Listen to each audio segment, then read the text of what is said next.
Assalamualaikum warahmatullahi wabarakatuh. 7 unsur kebudayaan. Roni Rodin dalam buku Informasi dalam Konteks Sosial Budaya 2020 membahas pendapat Clark Hahn terkait sistem kebudayaan. Terdapat 7 unsur kebudayaan. Yang pertama adalah sistem bahasa, yang kedua sistem pengetahuan, yang ketiga sistem religi, yang keempat sistem kesenian, yang kelima sistem kekerabatan dan organisasi sosial, yang keenam sistem peralatan hidup dan teknologi, dan yang ketujuh adalah sistem ekonomi atau mata pencaharian. Kita akan bahas ketujuh unsur kebudayaan ini. Yang pertama yang akan kita bahas adalah sistem bahasa. Bahasa merupakan sarana bagi manusia untuk memenuhi kebutuhan sosialnya, untuk berinteraksi, atau berhubungan dengan sesamanya. Dalam ilmu antropologi, studi mengenai bahasa disebut dengan istilah antropologi linguistik. Kemampuan manusia dalam membangun tradisi budaya menciptakan pemahaman tentang fenomena sosial yang diungkapkan secara simbolik dan mewariskannya kepada generasi penerusnya, sangat bergantung dari bahasa yang digunakan. Dengan demikian, bahasa menduduki porsi yang penting dalam analisis kebudayaan manusia. Selanjutnya adalah sistem pengetahuan. Sistem pengetahuan dalam kultural universal berkaitan dengan sistem peralatan hidup dan teknologi karena sistem pengetahuan bersifat abstrak dan berwujud di dalam ide manusia. Sistem pengetahuan sangat luas batasannya karena mencakup pengetahuan manusia tentang berbagai unsur yang digunakan dalam kehidupannya.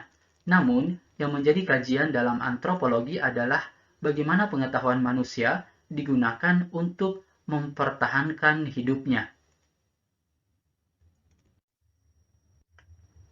Selanjutnya adalah sistem kesenian.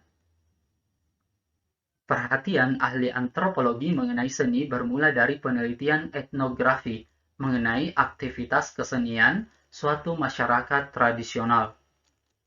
Deskripsi yang dikumpulkan dalam penelitian tersebut berisi mengenai benda-benda atau artefak yang memuat unsur seni, seperti patung, ukiran, dan hiasan. Selanjutnya adalah sistem religi. Kajian antropologi dalam memahami unsur religi sebagai kebudayaan manusia tidak dapat dipisahkan dari religious emotion atau emosi keagamaan. Emosi keagamaan adalah perasaan dalam diri manusia yang mendorongnya melakukan tindakan-tindakan yang bersifat religius. Emosi keagamaan ini pula yang memunculkan konsepsi benda-benda yang dianggap sakral dan profan dalam kehidupan manusia. Selanjutnya adalah sistem kekerabatan dan organisasi sosial. Unsur budaya berupa sistem kekerabatan dan organisasi sosial merupakan usaha antropologi untuk memahami bagaimana manusia membentuk masyarakat melalui berbagai kelompok sosial. Tiap kelompok masyarakat kehidupannya diatur oleh adat istiadat dan aturan-aturan mengenai berbagai macam kesatuan di dalam lingkungan di mana dia hidup dan bergaul dari hari ke hari. Kesatuan sosial yang paling dekat dengan dasar adalah kerabat, yakni keluarga inti yang dekat dan kerabat yang lain. Selanjutnya, manusia akan digolongkan ke dalam tingkatan-tingkatan lokalitas geografis untuk membentuk organisasi sosial dalam kehidupannya. Berikutnya adalah sistem peralatan hidup dan teknologi. Manusia selalu berusaha untuk mempertahankan hidupnya sehingga mereka akan selalu membuat peralatan atau benda-benda tersebut. Perhatian awal para antropolog dalam memahami kebudayaan manusia berdasarkan unsur teknologi yang dipakai suatu masyarakat berupa benda-benda yang dijadikan sebagai peralatan hidup sederhana.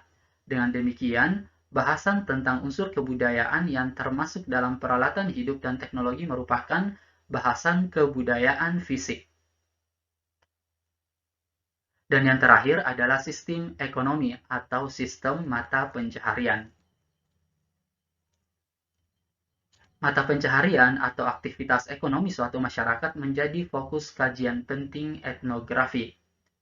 Penelitian etnografi mengenai sistem mata pencaharian mengkaji bagaimana cara mata pencaharian suatu kelompok masyarakat atau sistem perekonomian mereka untuk mencukupi kebutuhan hidupnya. Sistem ekonomi pada masyarakat tradisional antara lain berburu dan meramu, beternak, berladang, menangkap ikan, kemudian akhirnya menjadi lebih modern dan menetap dengan sistem irigasi. Dan terus berkembang dari zaman dahulu sampai sekarang ke arah yang lebih modern pada daerah-daerah tertentu. Karena di wilayah dunia masih banyak daerah-daerah yang sistem perekonomiannya masih tertinggal atau jauh dari sistem modern. Oke, cukup sekian pembahasannya. Terima kasih. Assalamualaikum warahmatullahi wabarakatuh.